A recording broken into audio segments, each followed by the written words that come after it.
SuperTalk Mississippi media production. Have you been seriously injured? Mama Justice is here for you. Our medical team partners with top-notch doctors, surgeons, therapists, and urologists, ensuring a comprehensive recovery journey. If you've been injured, call Mama Justice today. We're here for you. This is Gerard Gibert, and thank you for listening to MidDays here on SuperTalk Mississippi. MidDays with Gerard Gibert is on the air. MidDays with Gerard Gibert is powered by C-Spire. Power your home or business with C-Spire Fiber. To learn more, visit supertalk.fm/C-Spire. C-Spire Fiber powers SuperTalk Mississippi.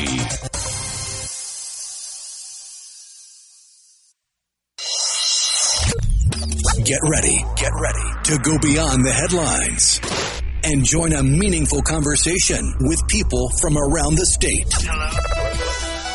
You're listening to MidDays with Gerard Gibert here on SuperTalk Mississippi.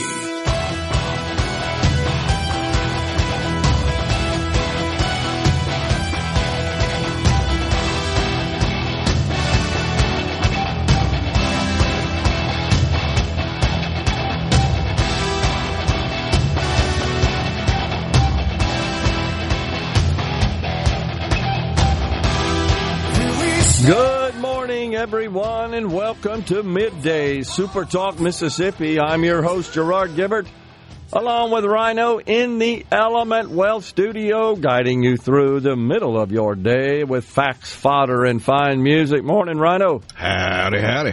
It's Palmer Home Week.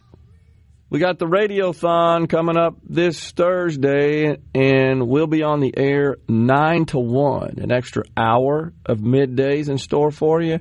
And, of course, the goal is to raise a whole bunch of money for the kids, and that's what we're going to be doing. So get ready, folks. I'm going to be calling your name out, imploring you to make a donation, because it really is for a fantastic organization. And I'm so proud of this company for its involvement in the Palmer Home for Children. What a great philanthropic gesture on the part of SuperTalk Mississippi. I can't think of a better organization to provide assistance to and provide the power of this network to reach so many people. And one thing we know, Rhino, is Mississippians incredibly generous. Because every year we think, how are we going to hit that number? And every year we do it. And I expect that to be the case this year for sure. So we're all buckled up, ready to go. We got Speaker of the House, Jason White, in the Element Wealth Studio at 10:20 today. A whole bunch of stuff to talk about. The market's feeling a little queasy about the tariff situation. The Dow down 271. The NASDAQ also in the red. All the indexes are. The S&P, the NASDAQ down 150. The funny money's actually up a little bit. Not it's unusual. down from its highs, but yeah, it's still up around 108. Sort of defying, I guess, the going against the rest of the market. But the president says he sent letters out. I think he said 12 countries, if I'm not mistaken, and telling them, you need to get your act together and come to the table to negotiate. These letters, they're going out today. Quote, I signed some letters and they'll go out on Monday. He was asked about this over the weekend, his tariff plans. And the expectation is that these countries are going to respond and start negotiating. That's the expectation at this point. Of course, you remember in April, the president announced a 10% base tariff rate and additional amounts for most countries, some as high as 50%. And the period ends July 9th. So he says the tariffs could be even higher, up to 70%. Most of those expected to go into place August the 1st. But the letters that he sent are kind of unilateral adjustments to tariffs. Quote, different amounts of money, different amounts of tariffs.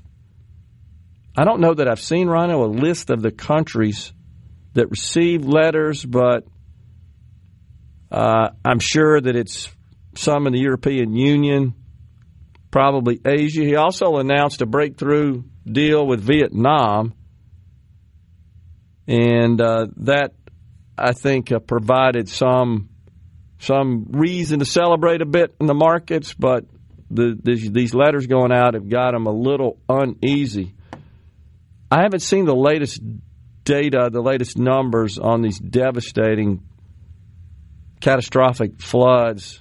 Man, what a sad story that is. I mean, that's just as heartbreaking as it gets, especially when you're just dealing with innocent children, unsuspecting. 89, 91, I think, the death toll last I saw, of which 30-some-odd are minors or children. And you were talking this morning about the countless stories of bravery and heroics, which just restores your faith in humanity. There's just a lot of good people in this country. And Boy Scouts, the Cajun Navy, emergency there responders. was stories out of kind of the boys' camp opposite of the girls' camp that there were some Eagle Scouts that were either bunk leaders or chaperones or something like that, but they were at the camp, and they were getting boys up into the rafters as the cabins were kind of floating and flooding, and then managed to help them get out and get to safety. Yep. And then there was the story of the Coast Guard rescue swimmer that was picking up kids. The story I read said at sometimes going back and forth from the kids to the helicopter, he'd have two kids under one arm, and he would be sure to reassure the other kids remaining behind, look, I'm coming right back for you. And some of the only things they were worried about was whether or not they could bring their stuffed animal, and he was, of course, telling them, of course you can. Man. It's so sad. Over 50 still missing, I believe. Search and rescue efforts still underway. Those are being hampered somewhat by the expectation of more rain in the area. And I saw kind of an analysis, a weather analysis. This is the remnants of a tropical storm, right? They just got sandwiched between other weather systems. The high that we're enjoying that's creating fair weather with hot temperatures because it's July is preventing that system to move forward, and it's just dumping rain. That's what happened. Similar thing happened a couple of years ago where it was the metro area that really got impacted. Yeah, exactly. Metro of Houston, that is.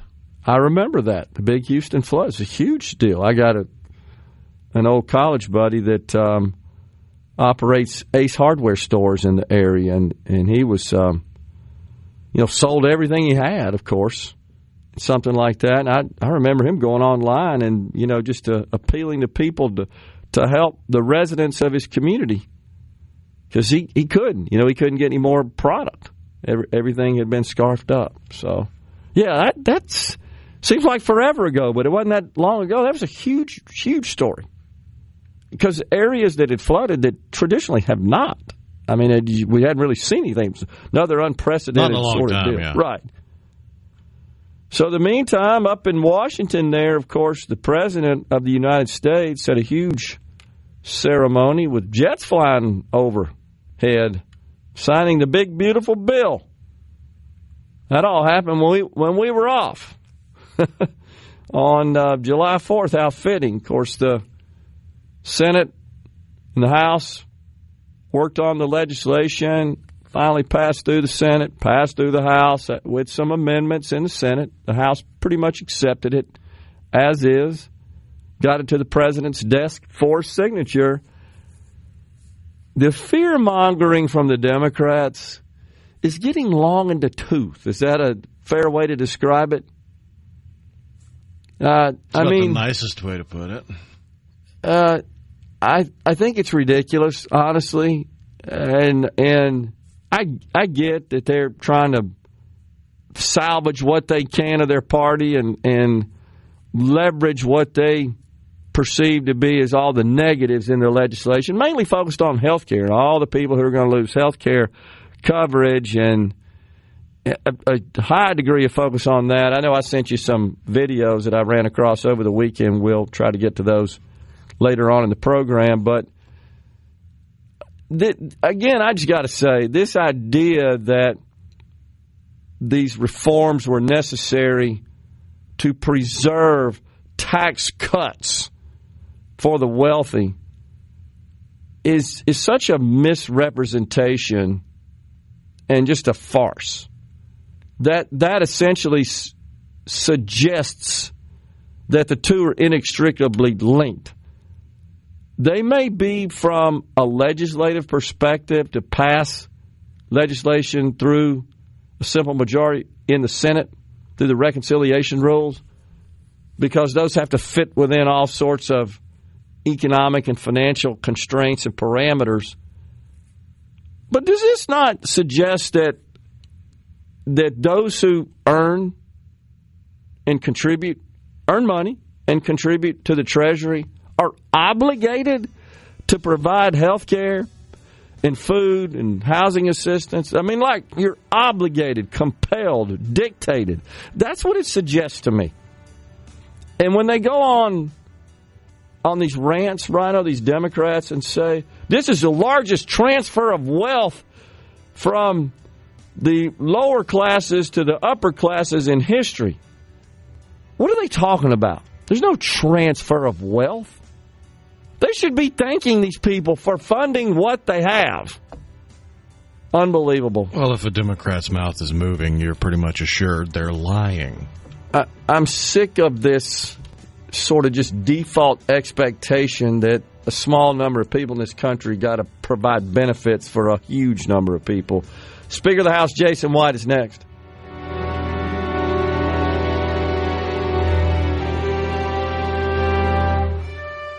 Hey, this is Bob. This segment of Middays with Gerard Gibert is brought to you by Covington County Hospital in Collins, where your health matters. Now back to Middays with Gerard here on SuperTalk Mississippi.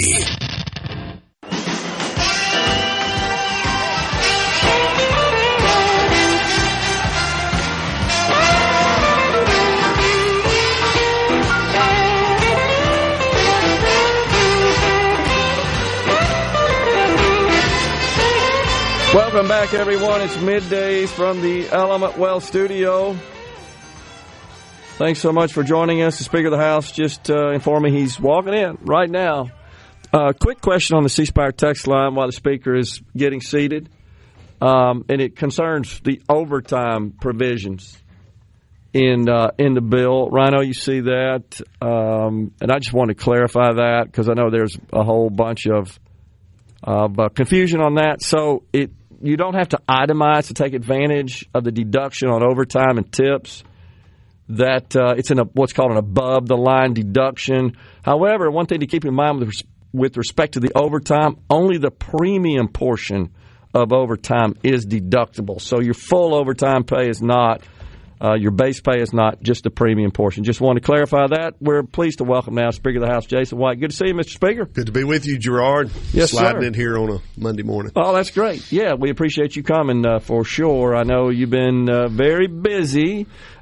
Even when you guys are out of session, you're still working pretty hard. We've been busy. Yeah.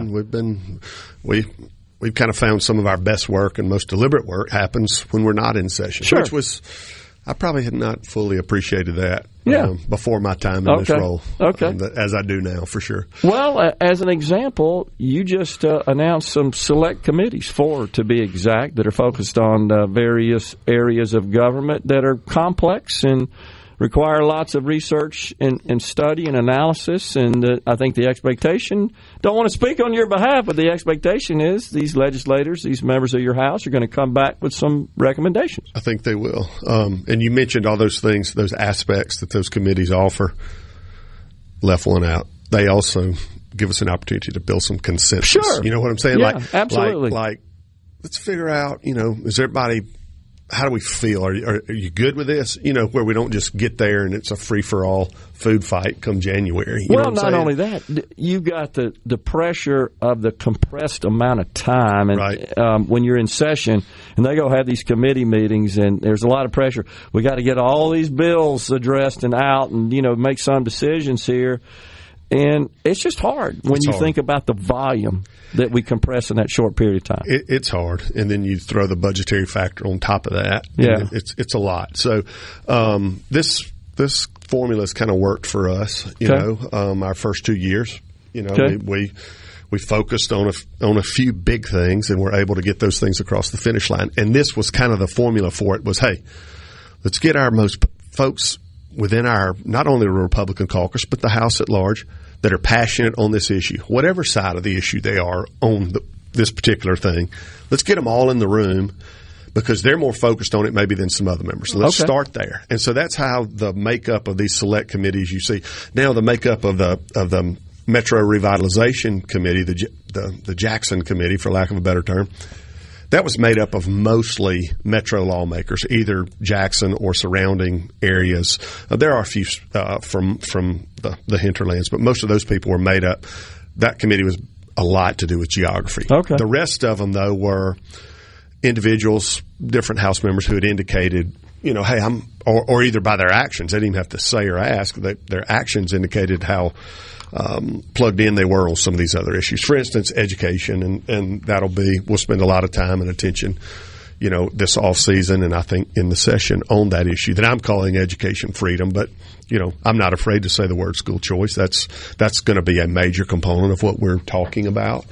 But it's not the only one. And when I spoke at Stennis Press last week, I think they thought, I was like, oh, you're following the one big beautiful bill mantra and throwing everything in. I said, no, they followed us.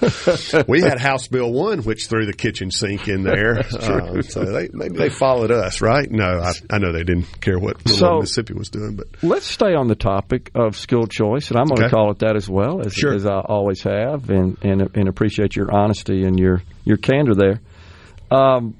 You're somewhat familiar, and if you're not, that's fine, with the provision in the big, beautiful bill that is significant, honestly. Right. And just for the folks out there, and what this is, people, is private entities can set up programs that take in donations from private individuals, or it could be from companies, but limited to $1,700 a year that is an offset, a dollar-for-dollar tax credit at the federal level. That's so this correct. is a federal tax credit per taxpayer, $1,700, and then that private organization then doles out scholarships, if you will, for private school tuition and some other education expenses as well. The rules haven't been and the policies haven't been detailed yet, but that's the concept. But here's the key thing before you start, Mr. Bigger. Each state has to opt into the program. That's number one. That was a key negotiation, or I won't say a give. It would have been considered a give if I'd been sitting at the table. But to get their votes, they had to do what they had to do to get the votes. And so all of a sudden because before it was, if this passes, this is how it is. Law of the land, all 50 states. So you would have to pass what I'm calling a trigger. In other words, you would have to pass something that just says we're opting in. We are going to allow this in our state, number one.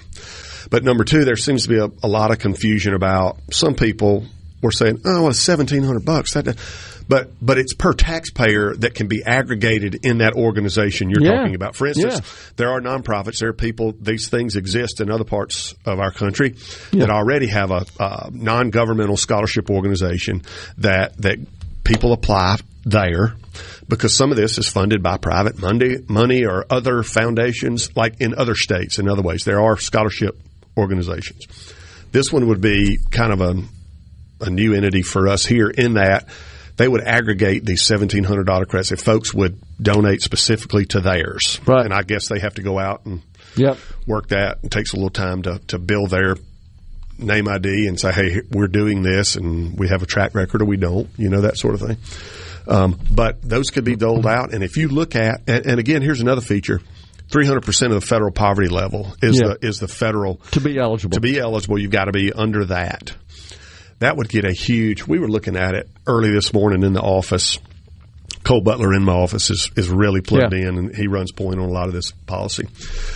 About 27, almost 28% of Mississippi public school students, of the 440 to 50,000 that we have in public school, almost 28% of them are at 100% of the federal poverty level. Okay. Now, you triple that, which would be about 93,000 for a family of four in Mississippi. Yeah, I was thinking about $100,000. Yeah, 93 or 4 if we were running it, give or take. Okay. That's going to get a huge percentage of kids. Now, how much could families? I've seen one estimate that you could, if you had robust participation of the $1,700 per taxpayer in Mississippi, in other words, if a bunch of taxpayers participated and made that donation and elected to take that tax credit dollar for dollar, if you will, it could throw as much as $100 million. I saw some figure, and you could get 18,000 kids and at $6,500 a pop. I saw one of the math exercises there. I don't know that we'll get that much robust participation. We'll see. Well, so let's think about this. Because this is a federal tax credit, I didn't see anything in the bill that would preclude someone who doesn't live in Mississippi, that's correct, to donate to a program in Mississippi. That's correct. I could see, because you've seen some college scholarship organizations do this. I had a classmate who worked for a company, and he's in different major city every week at places where folks go that have acquired a lot of wealth, that are looking to be philanthropic in what they might do. He knows where to hit and which symposium, that sort of thing. Yeah, you could shop it that way. I just saw an estimate of I think I saw 110 million could be a potential target, and what that would do. Who knows what we could get. But it wouldn't have to be Mississippi taxpayers for Mississippi. Yeah, this isn't your grandparents putting this on their tax return so that the grandkid gets the $1,700. It's not that. Right. And that seemed to be some people thinking, oh, well, you mean I'm just going to get to write off up to $1,700 of the private school tuition I already paid? No, it's not that. It's not any of that. It's what you've already described, which could still be a game changer for us. But it will take a vote to opt in, number one. Yeah. So I got to ask you, handicap that for me. Do you think that would that the state would vote to opt it in, that our legislature, that such a measure would pass, both houses? That the governor would sign it? I think certainly the governor would sign it. I think it will pass in the House with flying colors. Now, I can't speak for the state Senate these days, or most any day, so I'll let you ask them when you see and talk to them. I understand. I think it would be incredibly short-sighted not to take advantage of something, because the number one issue I hear from Republicans who say they're against this is we can't afford it.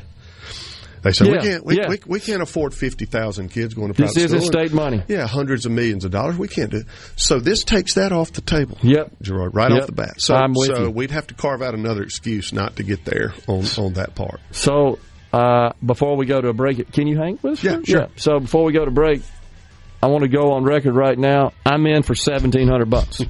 We're coming right back with the Speaker of the House, Jason White.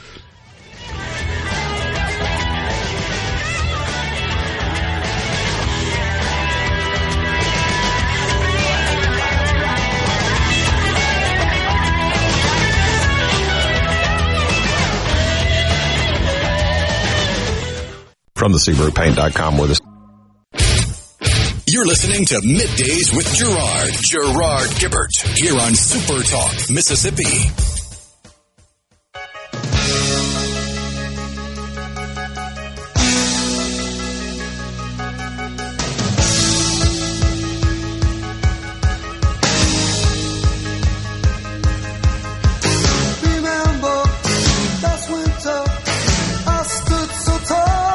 We're back with you in the Element Wealth studio, visiting with Speaker of the House of Representatives of Mississippi, Jason White. So, Mr. Speaker, let's backtrack a little bit. Major accomplishment during the legislative session was the big tax reform bill, of course, that was kind of a big, beautiful bill, as you described, from a state perspective.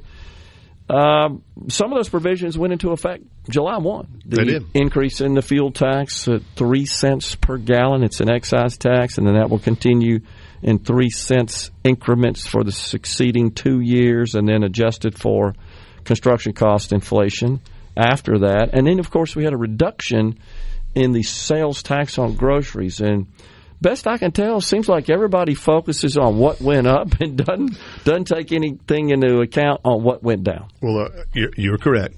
7 to 5 on the groceries and 3% increase in the excise tax. 3 cents. And it'll be 3 cents. Not 3%. 3 cents. 3 cents. Yeah. That's right. Yeah. I thought that's what I said. But if I you didn't, said percent, but that's fine. I got 3 you. cents. No, it's a flat. It's 3 cents on the 18.4 that's there. Yep.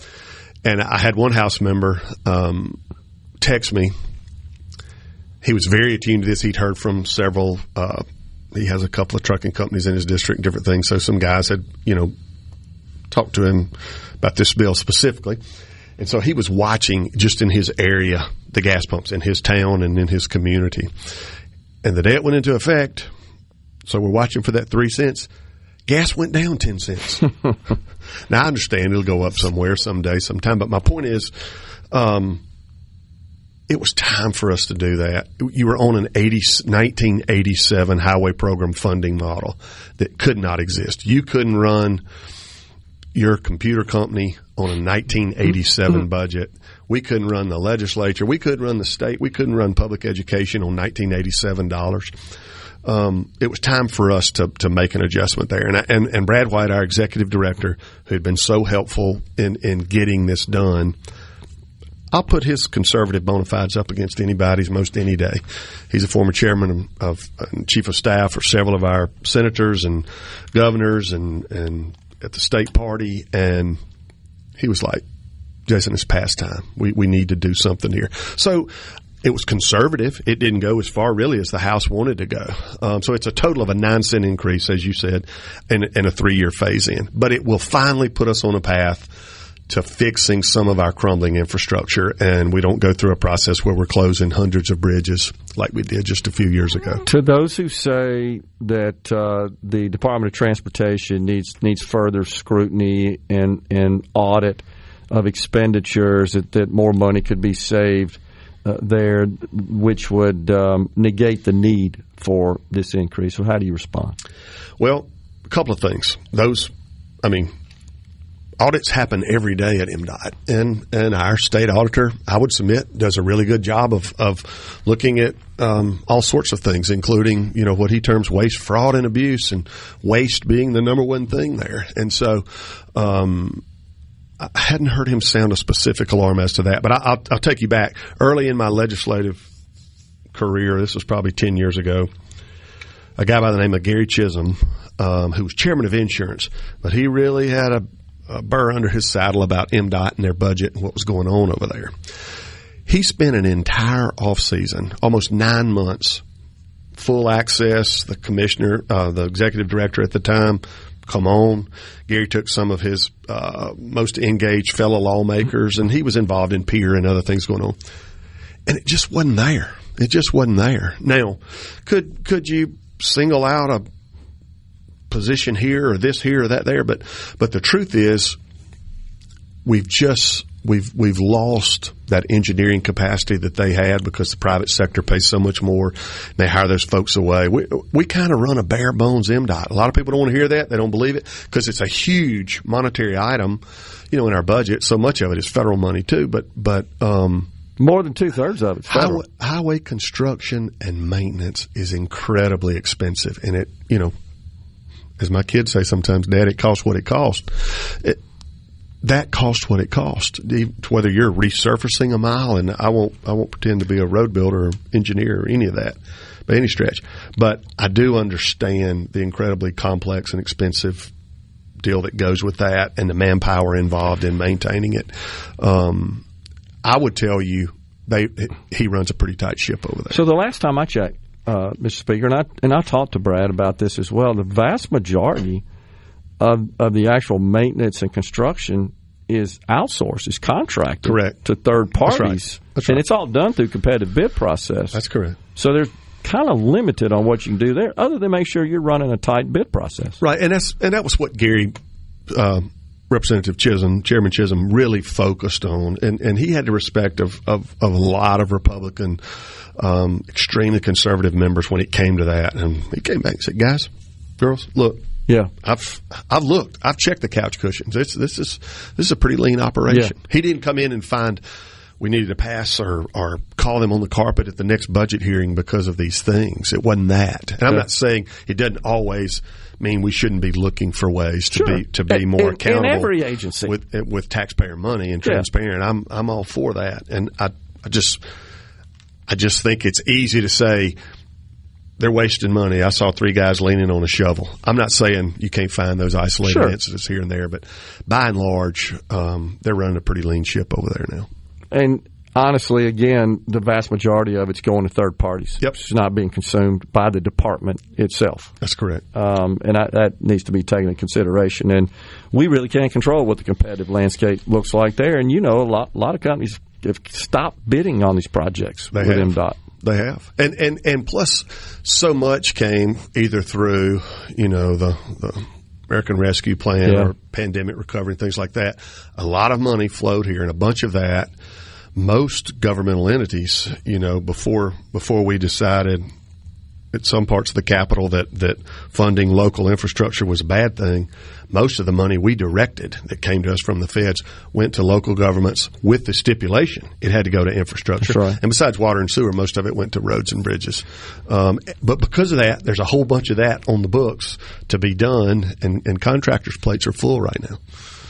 PBM reform. That has been a very controversial, it's extremely complicated issue, as you well know, and I know you've consumed lots of input from both sides of that argument. And we had somebody last week that is just demanding that you guys take some action with respect to this, which kind of sounded to me like they want government to pass law that would sort of dictate price controls. Where do you stand on this today? They do. And for us, first off, those folks that are very upset with me, for some reason the bad cloud has stopped on me. But hey, that comes with the territory and the job, and I'll take it. Nobody they framed the argument: you're either for independence or you're for the PBMs. Nobody's for the PBMs. Now, I hadn't found a person yet, man, woman, Republican, Democrat, at the legislature on either end of the building that is there to protect the interest of the PBMs. Nobody's there to do that. I would tell you, we didn't create the PBMs. And pharmacists, both independents and national change and everybody, operated for a long time with PBMs. Right. When everybody else was wondering what in the world's going on, everybody was doing just fine with PBMs as far as in the industry. The rebates were flowing, everything was good. It was after PBMs got vertically integrated and said, hey, we can skin this cat another way. We'll not only get into figuring out the formularies and prices and all that, we'll sell drugs ourselves. And that created a conflict that most people can see now.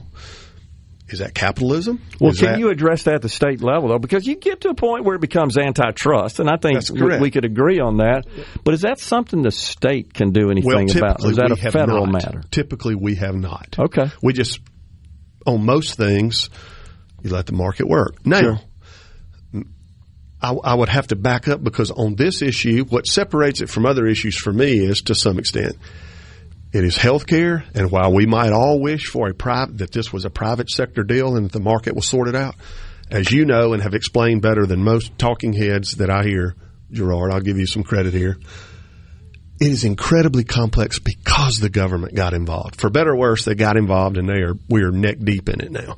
And because of that, I have to hear what the independents are saying when they're saying, look, sure, we are being cut out of this deal in every way, and it's unfair. It is unfair. So for us, how do we find a solution that doesn't just result in the PBMs and insurance raising prices on our Mississippi businesses and the consumer, the taxpayer, the person who's paying that insurance ultimately?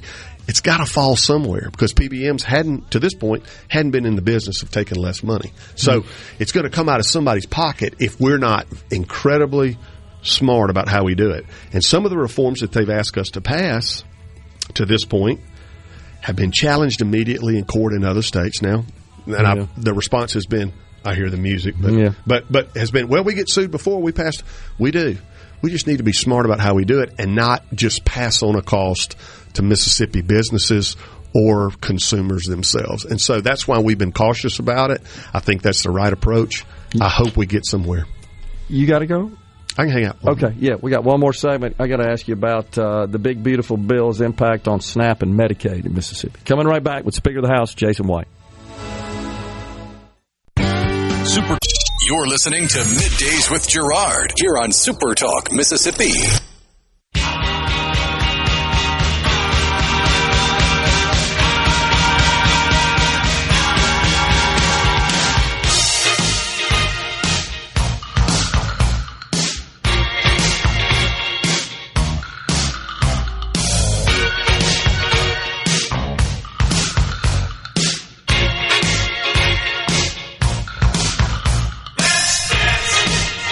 We're back with you in the Element Wealth studio. We're talking to Speaker of the House, Jason White. So one of the aspects of the big, beautiful bill that has got states scurrying around doing all the math, we were just doing it on the break here, is the SNAP program. A couple of reforms there.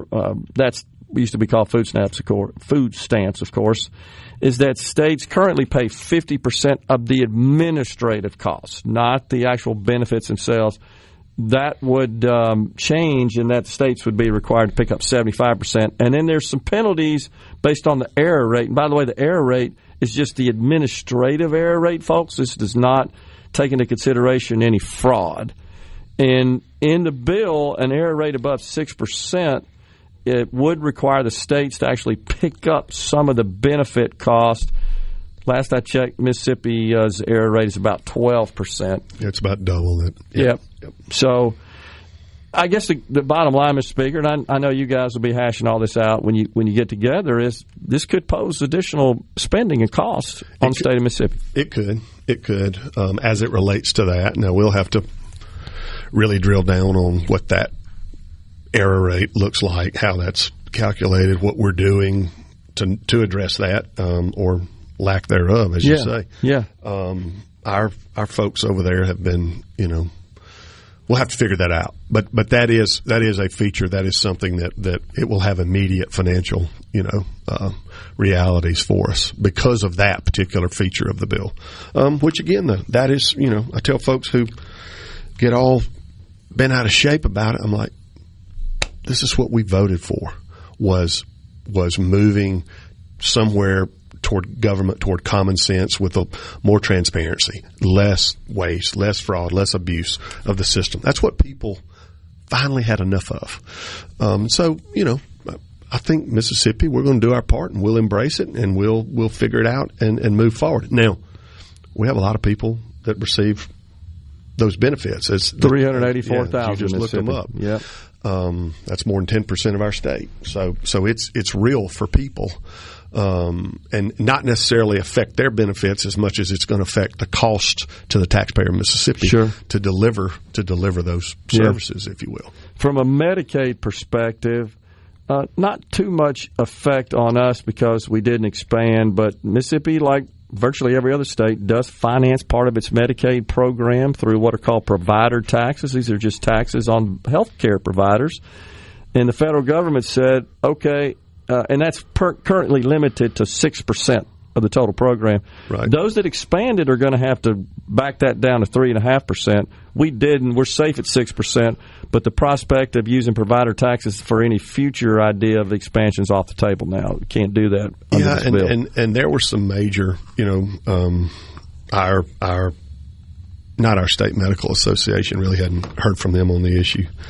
They hadn't been engaged, but the hospital association has been, and certainly their objective is to look out for Mississippi hospitals, and they've got a specific branch that looks out for rural hospitals. And the concern had been there about the enhanced reimbursements that we get from that, because without those, and we use,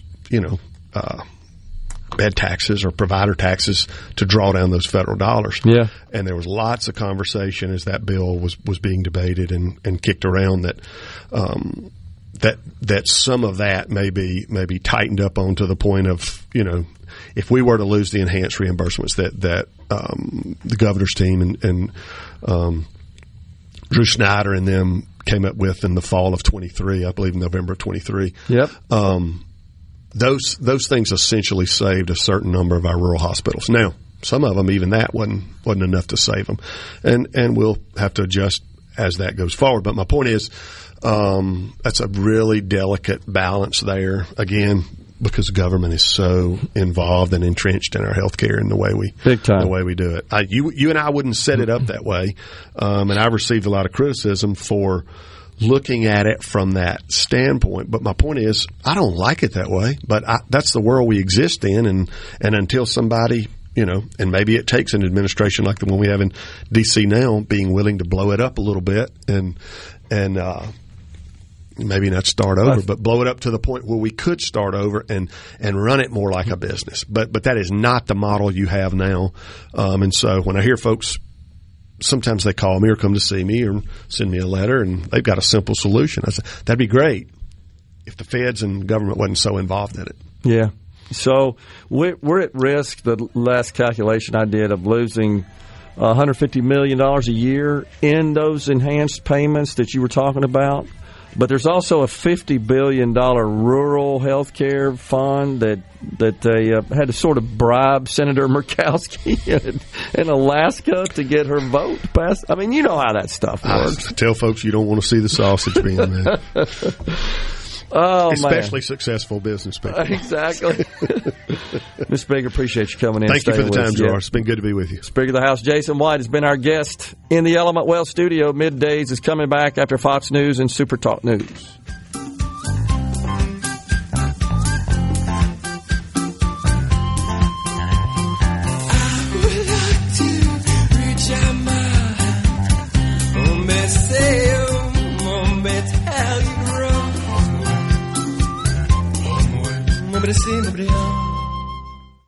Hour of Middays with Gerard Gibert is brought to you by the Mississippi Business Journal. Visit msbusinessjournal.com. Scott Coopwood, publisher and president. Welcome to the show that challenges you to think deeply, and look beyond political posturing. You're listening to Middays with Gerard Gibert here on SuperTalk Mississippi.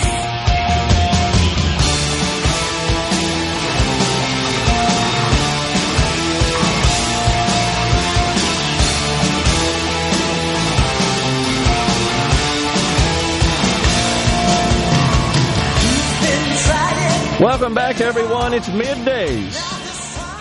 It's a Monday. It's a short show. We're live in the Element Wealth studio. We appreciate you joining us today, as always. And, of course, we appreciate Speaker of the House, Jason White, for coming in the Element Wealth studio and spending some time with us. Covered a lot of ground there, I thought. We could have gone on with more conversation. A whole lot going on. But he was just checking the numbers, by the way, when he was getting seated, when he came in the studio, about concerning our revenue. Looks like we hit the sine die estimate for fiscal year 2025, which just ended June 30th. So that's good news. That revenue was on target. Spending, of course, within the constraints of what was appropriated. So looks like we're set to produce a tidy surplus again, $550 million plus, almost to $600 million. That's good news for the state of Mississippi. Remember that the individual income tax rate, there's only one bracket remaining. That's all taxable income above $10,000.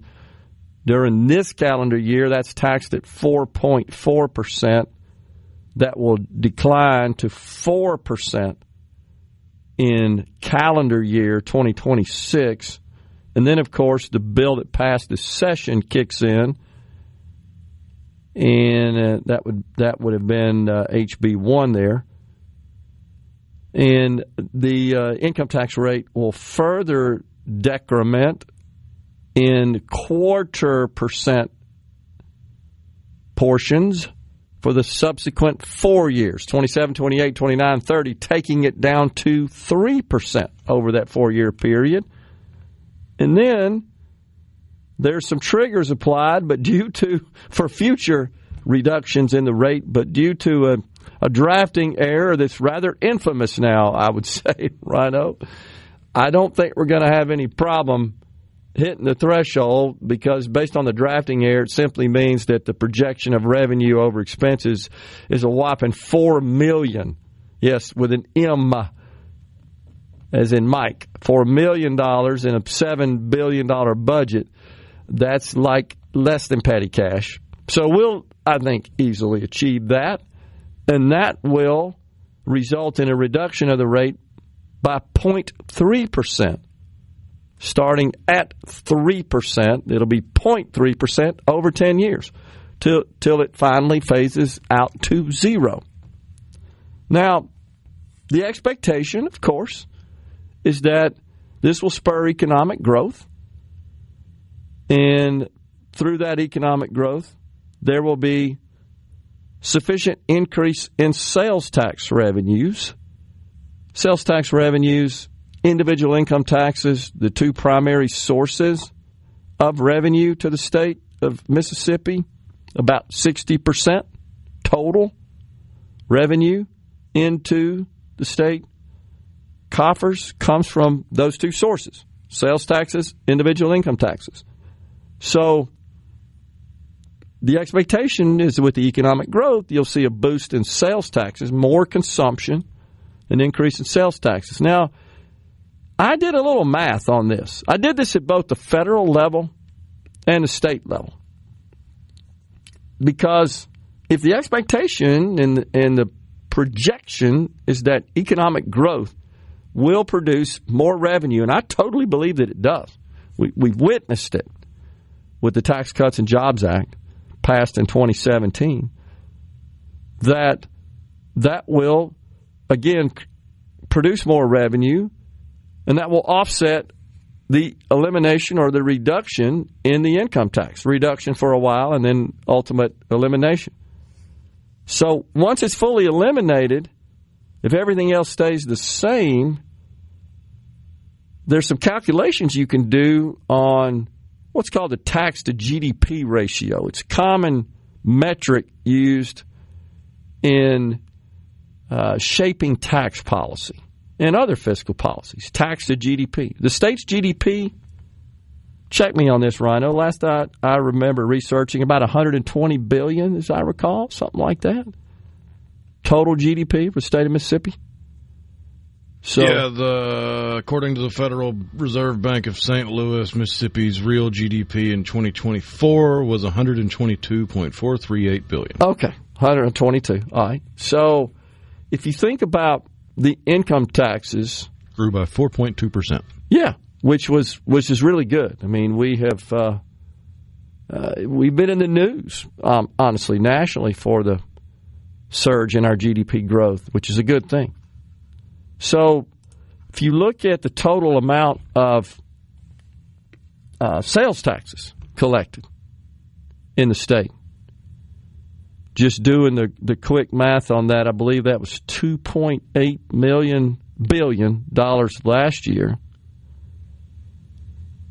So that's what, about 3%? Maybe not quite 3%, because it's $122 million. So just thinking about the ratio of sales taxes to GDP, yeah, 2.3%. I said 2.3%. I think is the way that math works out. So if you think about economic growth as a way to replace the income tax, so the income tax in the state last year was $2.1 billion. So the 2.1 as a percentage of our GDP was 1.8%. And with all this math, where I'm going here is, how much do we have to grow our GDP? How much economic growth do we have to sustain to make up for the income tax revenue loss? Assuming, of course, that expenses stay the same, spending stays relatively level, and it won't. It will just naturally, through inflation, it will go up. Education, Medicaid, which consume about 70% of total spending at the state level. But you can kind of do the math there.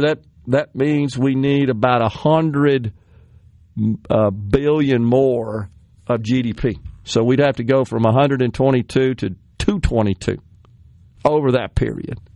Is that possible? Sure, it's possible. It's ambitious, and I hope we achieve it.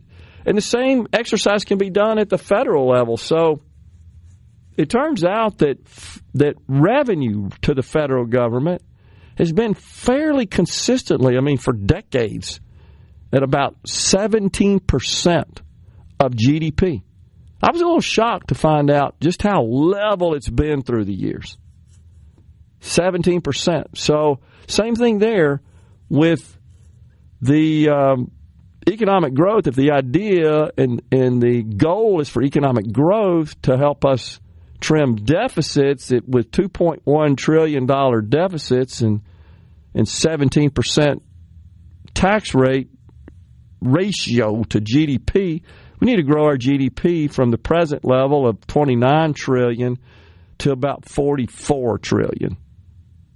That's assuming spending stays level, which it won't. Because the last time we did the Tax Cuts and Jobs Act, you remember in 2017, we did in fact see a significant increase in revenue, despite what the Democrats like to talk about. And they always blame all the deficits on the lowering taxes, which is just complete horse hockey. So it did go up by about 33%. The problem is the spending went up 55%. So just kind of looking at both the federal and the state level, sorry to get so off into the weeds on the numbers, but this is what we're going to be faced with at the federal level and the state level. This is what the idea and the goal is to spur economic growth. It's going to have to be a bunch of it. And I hope that happens, man, because we'll all be significantly wealthier if we achieve that level of economic growth. I mean, can you imagine the GDP in the state almost doubling over a 10-year period? That would be fantastic. I mean, that'd just be incredible. That means we're just cranking. Yeah, especially considering we're already ahead of most of the major European countries in per capita GDP as a state. Because there's policies of socialism have devastated what should be a far more productive set of countries from an economic perspective. You know, the bottom line is they're freaking lazy. You're shaking it. You know that's right. They're more about their leisure time than they are working. I get the work-life balance, but they skewed it in the direction of the life way more than work. And that's why their GDP sucks and their economy sucks. Coming right back, that's a great tune, Firefall. Stay with us.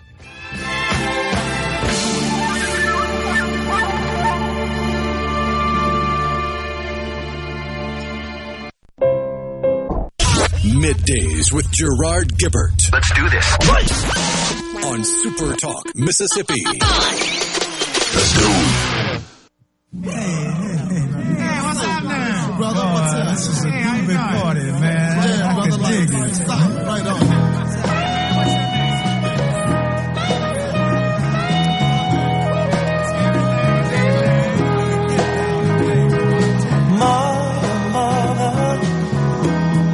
There's too many of you crying. Brother, brother, brother, there's far too many of you dying. You know we've got to find a way to bring some loving here today. Yeah. Father, Father. Welcome back, everyone. It's Middays. That's the great Marvin Gaye. So, I walk in the coffee shop this morning, and that tune's playing. Now, that's from 60s. I don't remember the year. Maybe it was 70, something like that. 71. Okay, 71. Well, that's right in the middle of the Vietnam War, of course. Ended in 72. Sort of ended in 72. What a disaster that deal was, evacuating Hanoi. And the young folks there in the coffee shop, I just happened to share with them a question. Do you know what the underlying message in this song is? And they didn't know. They didn't know who Marvin Gaye was. A couple of them did. Everybody didn't. And it's a protest song. This is about the Vietnam War, just turmoil in society, social and political at the time. It's really a commentary on social injustice, poverty, race, a little bit on environmental concerns as well. Drug abuse. I mean, all the issues of the time that were plaguing the country. And even though sometimes, Rhino, there are a lot of doom and gloomers out there that just seem to be just constantly leaning into everything bad and how terrible, and most recently all the Democrats with the big, beautiful bill. You would just think people are right out there on the streets today, like just dying, right? That's what they would have you believe, all for personal political gain, which is disgusting.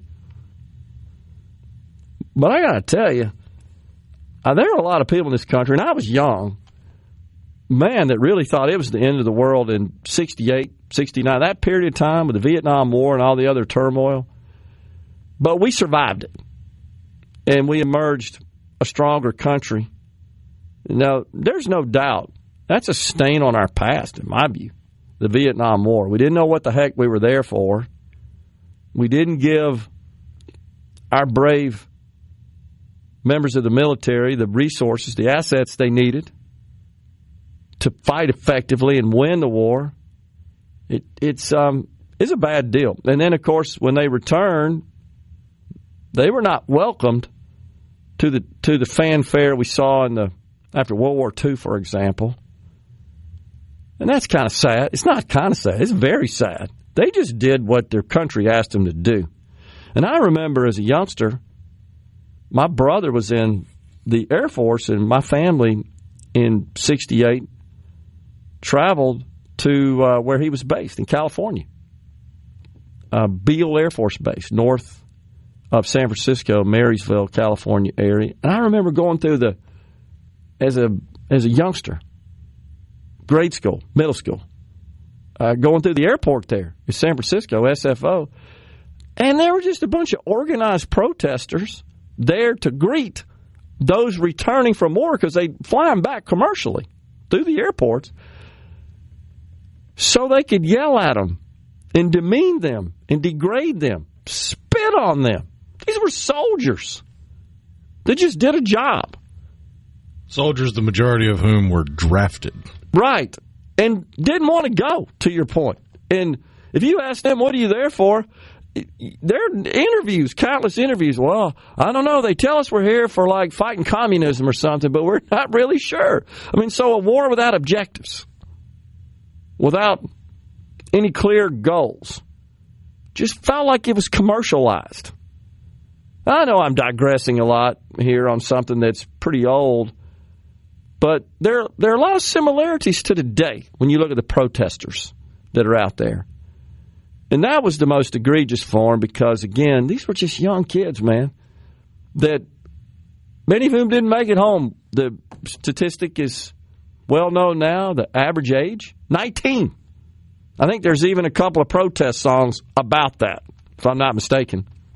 The age of 19. 55,000 perished in the Vietnam War, Americans that are, of course, recognized on the famous wall. And it took forever to get a wall built to recognize. The country kind of wanted to forget it. And it's a sad part of our history. But we all thought, man, the world's coming to an end. But we survived. We're resilient.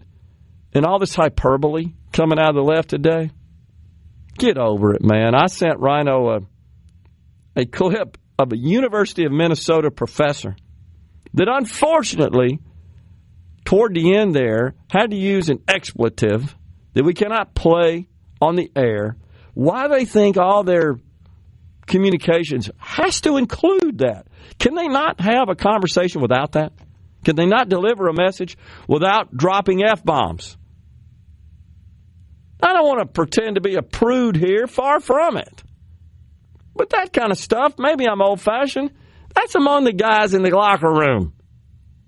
Not in public. The left doesn't understand locker room talk. I guess so. Maybe they don't. But bottom line, the message here from this lunatic, who's a tenured professor at a major university in this country. You'll find the vast majority of them are lunatics. She's calling for, we've got to dismantle the United States. We will not survive unless we decolonize. And you know how I feel about that word. As soon as I heard that, okay, you're done. You have zero credibility. She's teaching kids in college. She represents a big swath of them. That's what's disturbing. She's not unique. She's not an aberration. She's typical. Man, that aggravated me so bad listening to that. So the sky's falling. We got to dismantle the country because we want people to go work to get SNAP benefits. Unbelievable how they've played that up. It's incredible. And they will, you know this, when the midterms approaches, you know they're going to parade out every freaking hardship case, even those that aren't hardships, even those who are not entitled to those benefits legitimately. And you know there's a bunch of them. They're going to parade them out and make the biggest deal out of that to try to tug at voters' heartstrings. Look at what the Republicans did. And it's a complete farce, and it's despicable that our politics have gotten to that point. Totally. Just look at how they've lionized Maryland Man. Unbelievable. That's exactly right. The dude literally had a hand in human trafficking, but no, he's a Maryland man.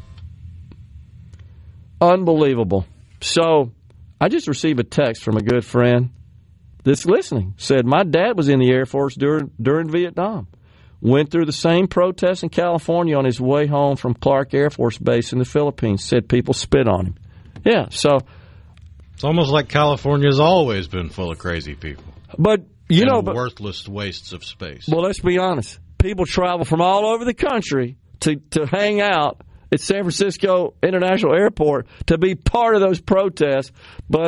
And of course, what they don't get, that they never will appreciate or understand, is that the people they're spitting on are the very ones who would sacrifice their lives to protect their right to spit on them. Is that not true? Yep. That's totally true. Only in this country. Man, they don't deserve the freedom that those who sacrifice for it provide. They really don't. That's what I call abuse of it. I support their right to do it. They're stupid. They're disgusting. I have the right to call them out as such. I think our best days are ahead. I'm eternally optimistic. I will not buy into all the fear-mongering, and you know our audience doesn't either, coming out of the left. I do have concerns about our fiscal situation, but so what? I always. Well, in fairness, the only way you're ever going to get the government to cut spending is if you run them out of money. And that's where we're headed. And so you know that there's reports from the trustees of Social Security Medicare. The big one that dropped a bomb on the country a couple of weeks ago says, yeah, we're running out of money faster than we thought. It looks like it's 2034. We won't be able to make full benefit payments in both programs. I think you're the one that said the other day, if I'm not mistaken, yeah, they'll start worrying about that in about 2033 and a half, right?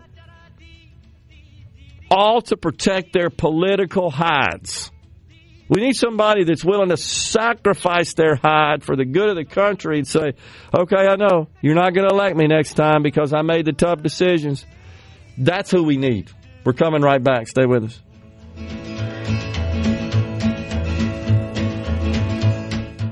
From the SubaruPaint.com. Middays with Gerard Gibert. It is on. On SuperTalk, Mississippi.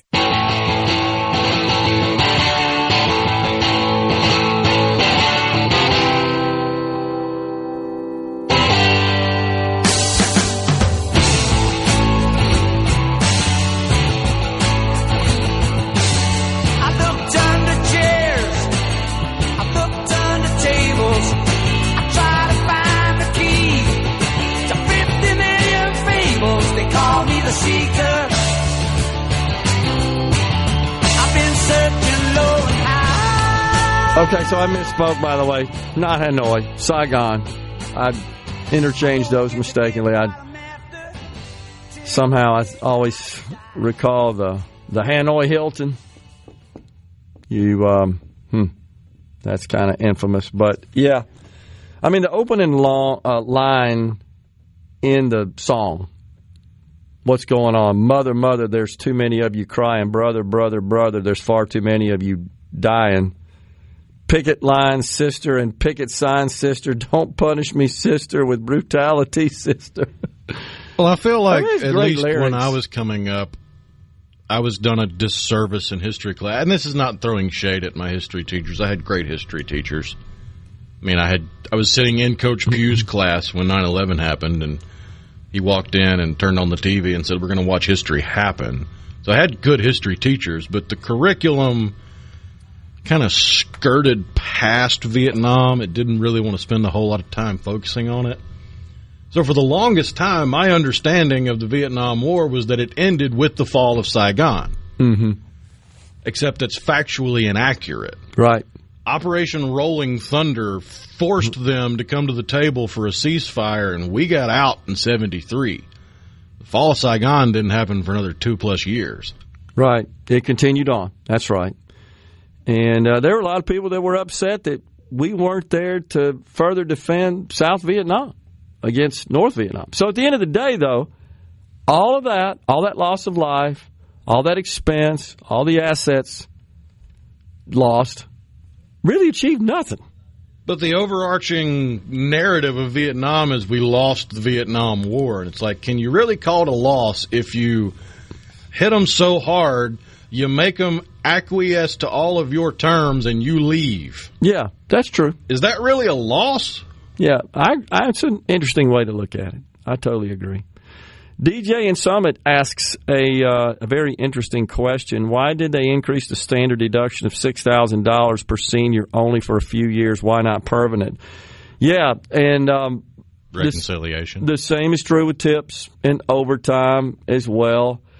And it's honestly, to further illustrate it, it's exactly why less than 10 years after the TCJA passed in 2017, because those bills are for 10 years, we're back at the drawing board to extend those tax cuts. And it has to do, as Rhino said, with the reconciliation, DJ. It's all the rules around what can pass in the Senate with a simple majority. And there's all kinds of math and financial machinations that go on there that the parliamentarian and the CBO and all their army of people apply to a 1,000-page bill like this to determine, that passes muster. And remember, everybody was up in arms a week and a half ago when she said, nope, can't do this, can't do that, can't do this, doesn't pass muster, this, that, and the other. Planned Parenthood is a great example. So Planned Parenthood receives $350, $400 million a year from Medicaid. Now, those funds can't be used to pay for abortions, wink, wink.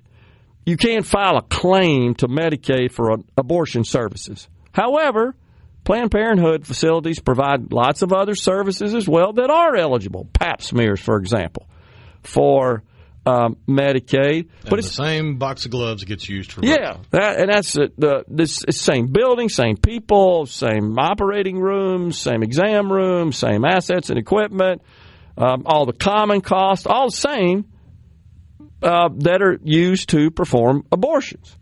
So this bill does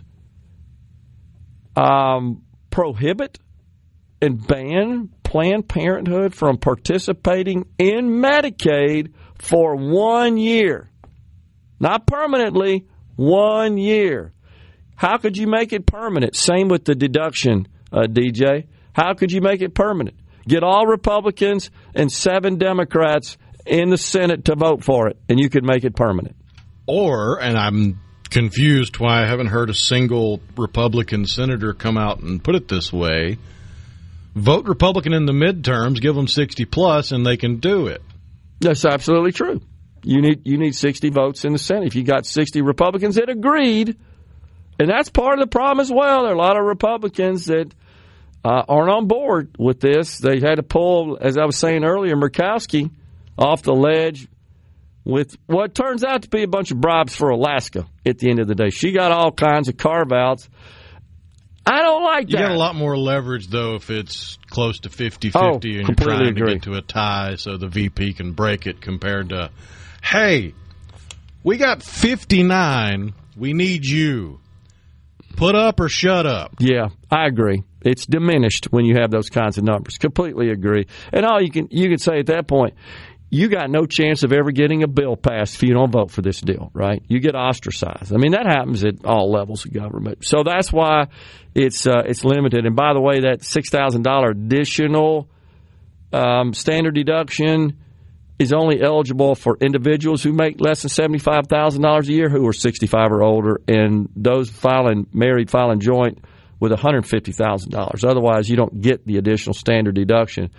This will increase the number on Social Security that presently don't pay federal income taxes on their Social Security benefits.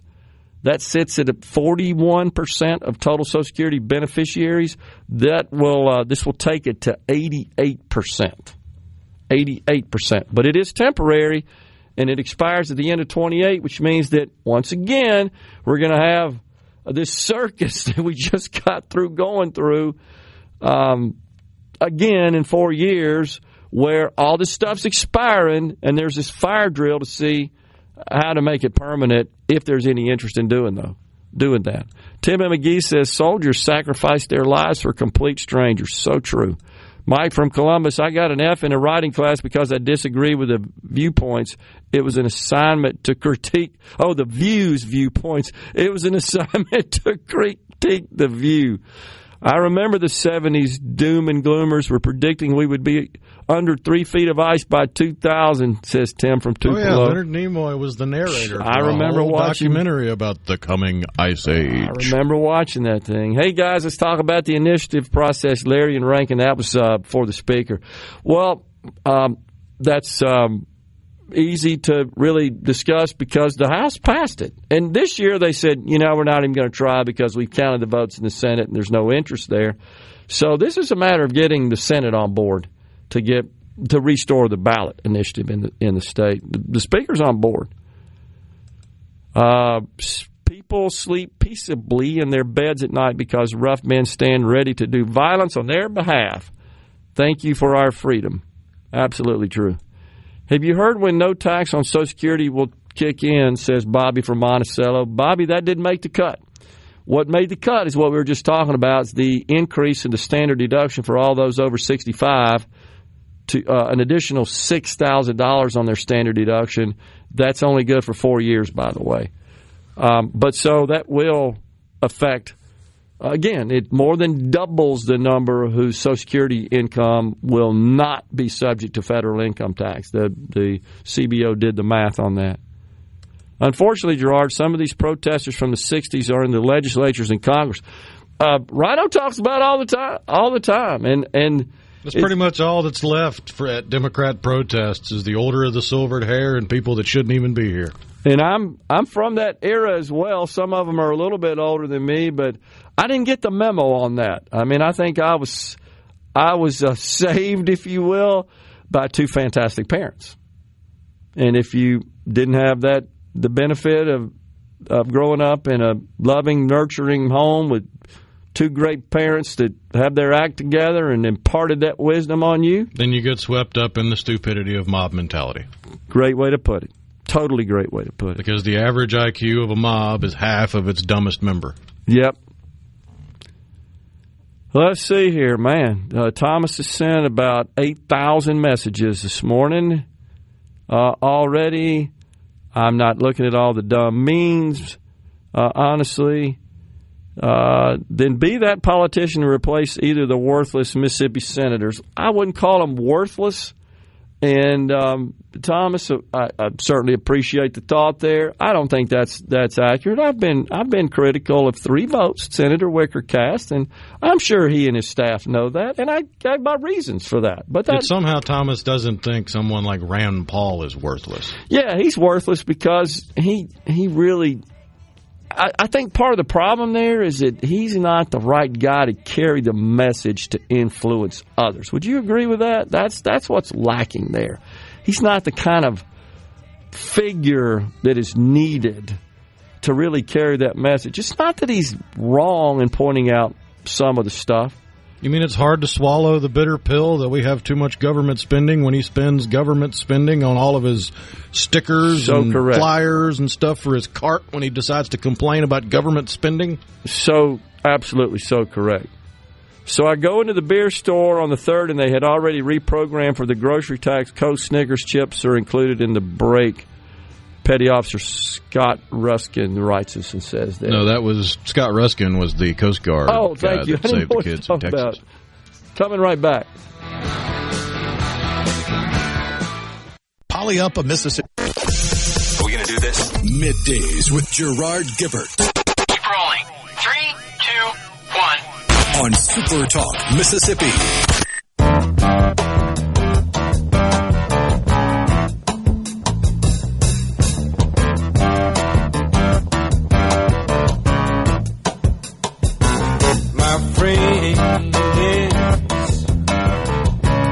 Feel it's their appointed duty. They keep trying to tell me. Welcome back, everyone. It is Middays, SuperTalk Mississippi.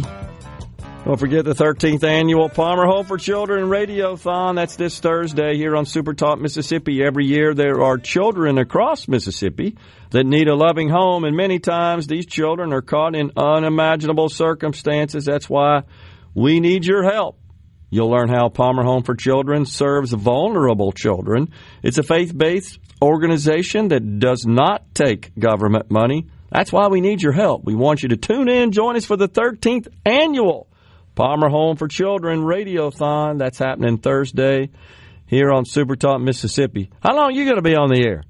6 hours. Woo, 6 hours. And then you and me, we got 4. We get kicked off at 9. It's a 9 to 1 special edition of Middays from Palmer Home for Children. And then the boys are going to be at SEC Media Days. Man, that's coming up next week. Yep, in Atlanta. Wow. And then we're going to roll into the Neshoba County Fair. I hope you guys will check us out. We'll be broadcasting live on the 31st, Thursday the 31st, from the fair. And right when our broadcast concludes, I got to hot-tail it over to the stage and put the sticks in the hands and play a little music with the house band.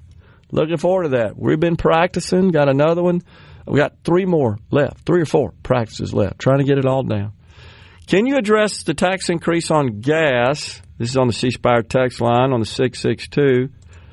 When there's lottery money going, is it going to bonuses and pay raises? Lottery money, just so you'll know, the first $80 million of net proceeds produced by the Mississippi Lottery Corporation does go to the State Highway Fund. The budget's $1.4 billion. So it's about 5%, just a tad over 5% of the total budget. It's certainly a nice little additional amount of money that the lottery provides for the Department of Transportation, but it's 5% of the total. And yes, it does get invested in road and bridge maintenance and construction, which is continuous. That never ends. I got to tell you guys, I have all the faith in the world in Executive Director Brad White. I do think, as you heard the speaker say, I agree with him. He runs a tight ship. Honestly, if someone not as competent as Brad were in charge, and I've met lots of his management team as well, had the privilege of speaking to those guys a couple of months ago, I would be concerned. The fact is, the cost of roads and bridges, like everything else, has gone up. And the other thing is, we don't seem to be attracting as many third-party contractors to participate in the bidding process as there once was. I'm not sure what the reason is for that. Maybe they don't like getting beat up by the bid process, but I would never support ending the competitive bid process for those procurements. And that's where most of the money goes. It goes to third parties. Unless you wanted to take it all in-house, I dare say it'd be a lot less efficient and cost more money. So I think we're on the right track. I think that's the right approach. To put those numbers in a little bit of a different perspective, the total number of miles in the Mississippi State Highway System is 11,164.467 miles. So 1,165 miles. 1,164 if you round down, but we'll say 1,165. Right. 5% of that So the amount that would be covered by the lottery money, it's 558 miles. Right. That's nothing. And they're good about publishing and announcing, disclosing where those monies are being put to work. So it's a little supplemental amount of money to take care of lots of things that we wouldn't be able to without the lottery. But it's not a substitute for what a 3 cents, ultimate 9 cents per gallon tax will generate in the state. That's significant. So Brad White and his team say that really to keep up with our needs, we need an additional $300 million a year in revenue. I'd like to see us do something. I've shared this with Brad to get the dang lights working. You know, they say thieves keep stealing the copper out of the big light standards. Well, it's a waste of money to put up all these standards and then not have them illuminated. Sure would like to see that situation addressed. And I know Brad said they're working on something new, hopefully, that would guard against this theft. It's incredible to me that they go dig up the copper out of the dang ground or in the poles or whatever they're doing there and take it with them. Is your band going to make it on SuperTalk YouTube? I'm sure there'll be some folks there recording us that will go put it up on YouTube. That's DJ and Summit. Thomas, I know you say that our Republican senator's fiscal irresponsibility threatens my children's future, so I have every right to consider them worthless. Just here's a question for you. When do you think, at what point, where does our debt have to be for your children's future to be at risk? Because I got to tell you, those in the Congress will tell you, well, look, inflation's really not a big thing, and we keep adding to the debt every day, and that's the biggest risk. I happen to think that's a problem as well, but that would be their response. We're out of here today. It's a Monday. That means Ricky Matthews, SuperTalk Outdoors is next. Back with you tomorrow. Stay safe, and God bless everyone. A SuperTalk Mississippi media production.